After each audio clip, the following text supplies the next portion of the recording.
Batting करते हैं वो। अच्छा आकिब भाई, फैन जो हैं वो आधे मैच में स्टेडियम छोड़ जाते हैं, आधे मैच में वो मिडल ऑर्डर पे आवाज़ें कसना शुरू कर देते हैं। लेकिन रमीज़ राजा मुसलसल कह रहे हैं कि जी एक्स क्रिकेटर्स और मीडिया जो है वो नेगेटिविटी फैला रहा है, वो लड़कों को सपोर्ट नहीं कर रहा, वो मिडल ऑर्डर को सपोर्ट नहीं कर रहा। और बारहा जो है वो क्लियरली अब तो उनका रवैया भी खासकर सहाफ़ियों के साथ सख्त हो गया है। देखें, दिस तो इज़ वेरी अनफॉर्चुनेट। ये चाहे क्रिकेट बोर्ड हो, चाहे टीम मैनेजमेंट हो और चाहे एक प्लेयर हो, उसका काम पता है कि ग्राउंड के अंदर जाके अपनी स्किल को एग्जीक्यूट करना।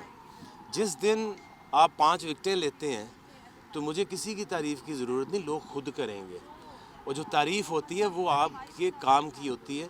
ये हो नहीं सकता कि आप उस दिन अगर खुश दिल है वो जाके ड्रेसिंग रूम में रो रहा है, तो इसका क्या मकसद है? उसको ये नहीं सोचना चाहिए कि मुझे लोग क्या कह रहे हैं, उसको ये सोचना चाहिए कि मेरा बैट क्या कह रहा है।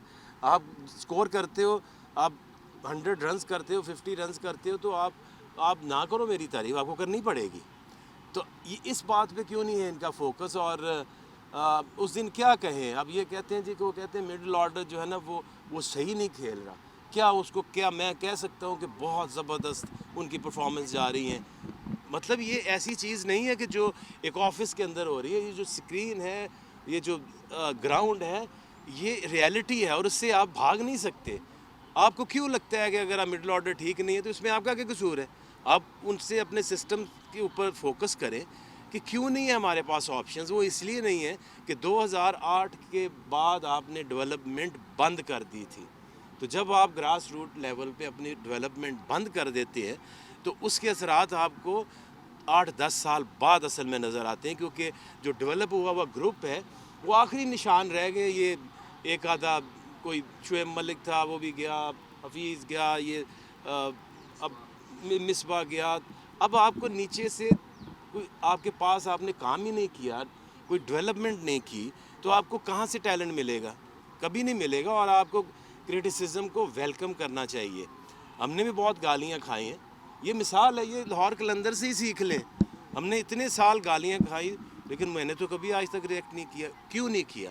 क्योंकि हम अपने टीम के अपने प्लेयर्स के ऊपर काम कर रहे थे। हमें पता था एक दिन हमें शाहीन शाह अफरीदी कप्तान बनाना है। हमें पता था कि इस तरह के प्लेयर्स जो हैं वो आएंगे, हारिस रऊफ़ आएगा, ये सारे जब डेवलप होंगे तो हमें फिर जीत इतनी इम्पॉर्टेंट नहीं होती, आपका प्रोसेस इज़ इम्पॉर्टेंट।